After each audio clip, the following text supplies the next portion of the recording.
Welcome back muli mga kaibigan sa bagong muling mga balita na ating mapapakinggan at mapapanood dito sa channel ng Bayan, ang Bayang Pinas. Dito, ating matutunghayan ang mga bagay na nangyayari sa ating bansa, partikular na umano sa loob na mismo ng gobyerno at lalong-lalo na dito sa kasalukuyang administrasyon. Ngunit bago ang lahat, kung bago ka pa lamang sa ating channel ay siguraduhin mong ikaw ay mag-subscribe, pindutin ang notification bell at syempre piliin na rin ang all upang lagi kang maging updated sa mga balitang bago, totoo at walang bias. Syempre mga kaibigan at kung mga ating mga solid viewers naman dyan ay maraming salamat naman po sa inyong walang sawang pagsuporta. At huwag din pong kalimutang magpakita ng suporta sa ating channel sa pamamagitan ng pag-like at pag-share sa ating mga videos. At syempre mga kaibigan, kung meron ka naman pong hinaing at opinyon, ang ating comment section ay bukas para sa inyong mga opinyon at mga hinaing at kung ano po ang nais nyong sabihin sa ating mga gobyerno upang mabasa na nito. Heto na nga mga kaibigan, atin nang panoorin at pakinggan ang balitang ito.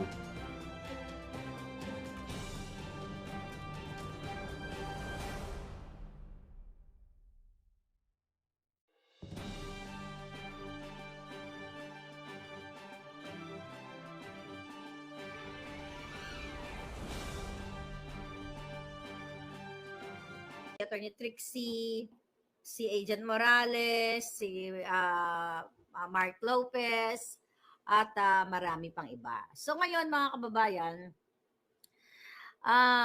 ito yung mga Duterte, I think yung iba naman dyan talaga, hindi talaga sila sinabi mong Duterte ever since. Katulad na lamang ni Agent Morales, na sinabi mismo niya na ang binoto niya talaga nung eleksyon ay si Isko Moreno at si Inday Sara. 'Di ba? So although sinuportahan talaga niya si Inday Sara, pero hindi ibig sabihin yan ay talagang mga Duterte na fanatic or something. Kaya sila nagsasalta ngayon dahil sa ginagawa ng mga bangag. Alright? So ngayon, I don't know kung sino-sino pa ang mga pinatawag, pero ang intention talaga nito mga palangga, unang-una, pagtakpan ng vice scam. Yung mainit na pinag-uusapan ngayon, okay, na pagtakpan ang issue sa pangdorobo ni Bangag, ni Satanas, ni Judas Bersamin, at lahat na ng mga kasabwat nila ang Huwad Committee, mga palangga. Balikan ko lang para maalala po ninyo. Ang tagal na natin na nakikipaglaban, okay? At winarningan ko na kayo lahat based on the information na nakuha natin galing sa ating mga puting ahas na nga ang karamihan sa kanila ay ginurgur na o tinanggal na. Kung natatandaan ninyo, na 2022 pa nga ako nagsalita at unang-una, okay, mamaya, pagdating ko yan. Binigyan ako ng pagkain. Bigyan plato, ano to, ilalagay ko lang dito sa lamesa. Bigyan mo naman ako ng plato, kahit cowboy naman ang nanay mo. Uy, platito naman. Anyway, so ngayon mga palangga, kung babalikan ninyo yung 2022, thank you. Ako ang pinakaunang vlogger na gustong patahimikin. Ulitin po natin kaya naggumawa si Taberna, yung putang inang yan, yung buwaka ng inang yan, gumawa yan ng fake na address ko. Para takutin ako. Kung babalikan nyo yung kanyang interview, ang sinabi pa niya, magkikipag-ugnayan sila sa Amerika para ipa-extradite ako. O ipapaano dyan sa Pilipinas, 'di ba? Papanagutin daw ng kasalanan ko na gawag na dahil lang sa salita ko laban sa gobyernong Bangag at dahil nga sa pagko-question ko kay Taberna sa kanyang sa kanyang pagkakasabwat kay Lisa Tanas. Kitang-kita nyo naman, ako po ang una-unang sinabihan ng ampon ni Lisa Tanas. Okay? Ang kanyang bagman, ang sindikato, ang ampon niyang may na malapit na rin yakapin ni Tita Aida, 'di ba, na sinasabi, ako ay tutumba o may isang vlogger na tutumba. Then, come November of 2023, nung sinabi ko sa inyo, ayon sa ating ng puting ahas na Oplan itutumba. Tingnan ko lang yung eksaktong ano dito, mga palangga. Okay. Ay, may mga ano pala. Okay, ano to? Sabi ni Bangag. Okay. Mamaya na natin babasahin yan. May mga puting ahas tayo nagsisend ako ano-ano. Okay, mga kababayan. Okay, balikan ko lang ito. Okay. Itutumba nila. Alright. Okay. Alright. Ngayon, itutumba nila, mga palangga, ang mga vloggers. Ano sa spelling nito? Okay. So, kung naalala ninyo, ito nga yung sinasabi ko sa inyo, mga kababayan, ang tungkol sa mga vloggers ito. Ayan. Oplan, eliminate the enemies. November 18. Okay, basahin ko uli para nagkakaintindihan tayo kung ano nangyayari. 'Di ba? Miss Marlica, Oplan, eliminate the enemies. Ipapatupad na ng Malacanang ang Oplan, eliminate the enemies. Kung saan ang mga pangunahing layunin ay makontrol ang lahat ng sangay ng gobyerno at manatili sa pwesto ang pamilyang Bangag. Taba? 22-2028, Tambaloslos, Romualdez, 2028 to 2024, at Charis, 2034 to 2040. Ang eksena o ang sequence ng event na gagawin nila, ito eksakto itong binabasa ko po, galing ito sa, ayan, no? Nakita nyo ba ito? Wala naman na nakikita. Nakikita nyo yan? Ayan, binabasa ko yan, message yan, naka-save dito. Ang sequence, gibain si Vice President Inday Sara gamit ang confidential fund issue. Hindi ba nangyayari na ito ngayon? Yes, Palangga, don't worry. I know how to handle. Yeah. Yeah, shout out sa iyo, Palangga. All right. Ngayon, gibain. Okay, gibain si Inday Sara. Subalit, ano nga ba ang katotohanan? Meron bang pagkakamali si Inday Sara?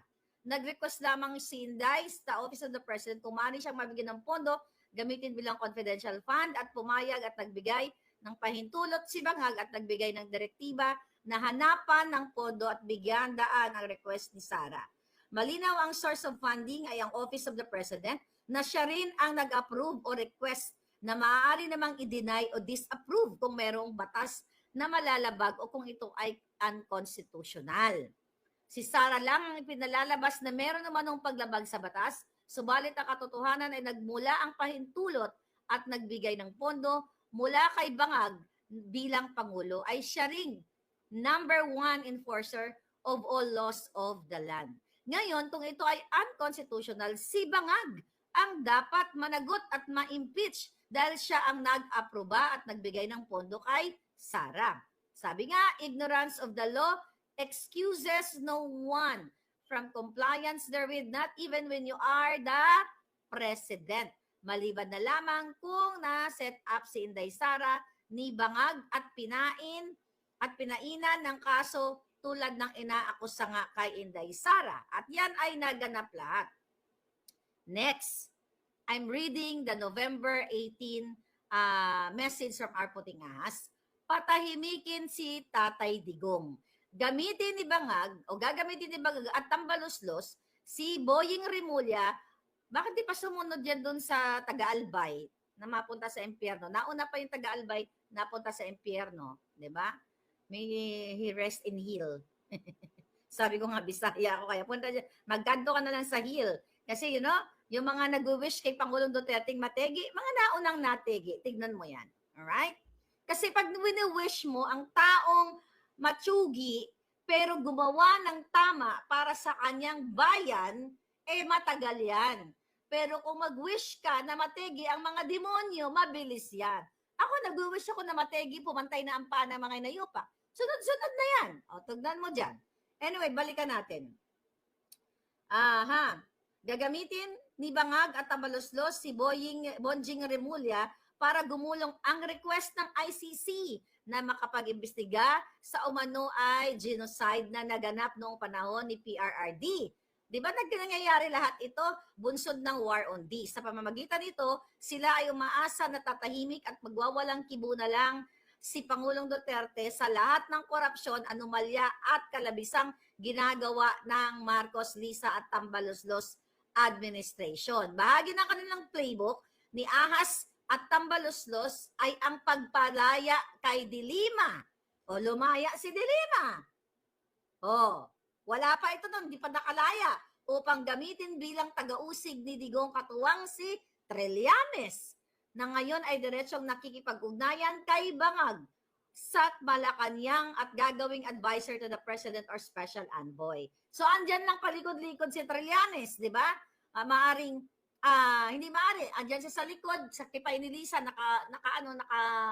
nakalibing ng bonggang-bongga, pero wala siyang formal appointment, katulad ng ginawa kay Michael Ma na nag-a-act as Special Envoy to China, pero walang document na inilabas ang bangag na administrasyon na inappoint siya bilang Special Envoy to China at siya ay nagpa-function paikot-ikot nung recently lang nandun sa airport. Okay, may nakakita sa kanya. Si kay Michael Ma, nakasama yung mga anak na bangag ni Lisa Tanas. Lahat sila bangag. Anyway, saan pumupunta yung smuggler na yan? Dahil yan ay pinangalanan namang smuggler dyan sa House of Representatives na kalaunan ay pinigil nga yung hearing dyan. Bahagi rin si Franz Castro sa kanilang team na wawasak at sisikil kay Duterte sa pamamagitan ng isinampang kaso laban dito. Nagkamali ba si Puting Ahas? Wala pa yung UWAD committee noon. Hindi pa natin nakikita si Franz Castro noon na kumakampi sa bangag. Mga anti-Marcos yan eh. So tama talaga itong ating Puting Ahas. Okay. Ngayon, ito pa. Extradition ni Kibuloy. Ipapadismiss ni Bonjing Remulla ang kaso ni Kibuloy. Ayaw natin ba ano to. Anyway, andyan na. Kaso ang ginawa ay kinulong si Pastor at nakita nyo naman ang ginawa doon sa KOJC. Next, closure of SMNI. Di ba? Nangyari ito. Then, ano to? Saksi ngayon at Remati Tabloids. Nakahilera din ang kanilang pagpaplano kung paano ipasara ang dalawang maliliit. Napahayagang ito dahil sila na lang ang matapang na nagbabalita ng lahat ng kabalbalan ni Ahas at Tambaloslos. I don't know, buhay pa ba yung Saksi at Remate? Sinusubukan nilang sungkitin isa-isa ang mga manunulat nito sa pamamagitan ng pag-alok sa pagsulat at sumama sa ibang kontroladong pahayagan kapalit ang mas mataas na sahod. Papalabasin nilang na pirata ang mga kawani ng Saksi at Remate para naman dignified ang dating at hindi nabili o mukhang pera ang sasama. Hahanapan din ng kung ano-anong violation ng dalawang tabloid na ito sa BIR at iba pang magagamit na ahensya ng pamahalaan kung hindi tatahimik at magpapabayad. Okay. Ngayon, eto mga palangga, Maharlika at vloggers, malaking halaga ang nakalaan sa mga critical na vloggers para alukin at suhulan, tumahimik lang at tigilan ang paglalahad ng mga totoong kaganapan sa pamahalaan. Si Maharlika ang numero unang target ng mga aso ni Ahas at Tambaloslos. Hinahanap kung sino ang tamang linya papunta sa kanya o dili kaya magkano ang halaga kapalit kapalit ng pananahimik. Okay? Pananahimik. Tanggap at aminado sila bangag na siya ang number 1 media assassin at kung hindi makokontrol ay malaking sakit ng ulo at balakid sa kanila ang mga plano. Exactly. Talagang sakit pa indaas talaga ako ng mga hayop na yan. November 18 ito. Sinimulan na kong kasuhan January of 2024. So lahat ito, mga kababayan, ay naganap. Kasama din si Rogando Sasot at ang iba pang mga vloggers dito na gustong tanggalin. Okay. Na ngayon, ang sunod dito, removal of Sara. Then si Romualdez ang magiging new VP. Sabi dito, through impeachment. Wala pa yung impeachment nila dito kay Inday. They will remove Sara through the help of the heavily corrupted House of Representatives, the full cooperation of the compromised and unprincipled Senate. When this happened, power is now absolute in the hands of one family, and the Philippines and the Filipino people are doomed. Nagkamali ba dito si Puting Ahas, mga palangga? So the reason, mga kababayan, okay, na lahat kayo dyan na vloggers ay pinapatawag, okay, pinapatawag kayo sa Huwad Committee, diyan sa Kongreso para ikulong, para i-contempt ako. Ako ang pinakaunang sinampulan dyan para matahimik. So, ibig sabihin yan, mga kababayan, okay, okay, okay, ibig sabihin yan, mga palangga, talagang gusto tayong ikulong. Kung nandiyan lang ako, dapat ginurgur na nila ako eh. Katulad ng paggurgur nila kay Percy Lapid. Ngayon, mga kababayan, ano ba ang ginawa ni Maharlika dito? Dito sa Amerika. Maliban sa pinadalan ako ng assassins, 4 na kaso. At sino ang mga nagkaso sa akin? Ang mga amiga, ang 2 designer na nakinabang sa Kaban ng Bayan through their overpriced overpriced items. At ang isa yan na business, bakit may kaso bakit kinasuhan si Maharlika? Ni Mel Robles at ni Elizalde ko. Para patahimikin ako, para sindakin ako, para hindi na nga ako magsalita. It just so happened, here in California, ay may tinatawag kaming anti-slap. Ang ginawa nila sa akin is a slap case. Okay? Ay, define muna natin sa inyo ang ano ba itong ibig sabihin ng ano na to? Ng ano tawag dito? Alright. Ito, tignan natin. Ang ginawa ng ito. Basahin ko lang to sa inyo.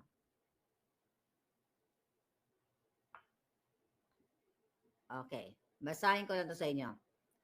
Dito sa California, hinabol ako ng mga walang hiya at ginastos ang pera ng bayan. Hinabol ako kasi gusto nga akong patahimikin. Anong ibig sabihin ng slap case o pag patahimik sa akin, mga palangga? Ang ibig sabihin ng slap, okay? SLAPP. Strategic Lawsuit Against Public Participation. Ibig sabihin ay estilo o panggigipit ng mga politiko ng may mga makakapangyarihan na katulad ni Lisa Tanas, katulad ni Robles, katulad ni Saldico, gamitin o paglaruan ang batas para takutin ang isang Maharlika o ang isang vlogger, mga palangga, para hindi na nga magsalita. 'Di ba? At dahil syempre, sila ay unlimited ang kanilang pera eh. Okay? Unlimited ang kanilang pera, mga kababayan. Dahil ginagastos nila ang pera galing sa kaban ng bayan. So, ibig sabihin, kahit ilang kaso, ang ipapataw sa iyo, mga palangga, o ang ipapataw o ang ipa-file sa iyo ay talaga namang non-stop ang perang dumadaloy sa kanila. Wala silang pakundangan, mga palangga, dahil gusto nilang limitahan ang pananalita, ang iyong opinion na sila ay nagnanakaw sa kaban ng bayan, nanggigipit. Imagine ninyo, nag-hire sila ng lawyers sa Pilipinas at sa Amerika. Ipinagmalaki yan ni Robles na ang kanyang lawyer ay lawyer ni Johnny Depp. Okay? Pero nilalabanan ko yan. Kasi ang purpose ng ng slap case na yan, mga palangga, para i-intimidate ang isang nagsasalita like me, like you, iharas, patahimikin, okay? Yan ang gusto nila mangyari. Para hindi na tayo magsalita, wala nang mag-aano sa kanila, wala nang mag-criticize. At itong slap case na ito na tinatawag dito sa California, ayok magkaroon ng ganyan sa sa Pilipinas, ito usually ay walang basihan. Kasi ang sinabi ni Robles, ang sinabi ng mga designer ng mga mambubudol, okay, ito, katulad yung Quiñones. Ang sinasabi ni Quiñones na siya daw ay na-taint o nasira ang kanyang reputasyon. Siya ay nagkaroon ng ng mental emotion and everything na apektuhan. Kaya nagki-claim sila ng $2 million. Okay? Si Bacujo nag-claim din ng $2 million. At alam na alam ko, yung Bacujo case, tinawagan ni Bacujo ang kanyang mga kaibigan sa showbiz, sa politika na, ay, tinutusan ako ni Lisa Tanas na failan ng case si Maharlika at sagot ni Lisa Marcos ang abogado sa Pilipinas man o sa Amerika.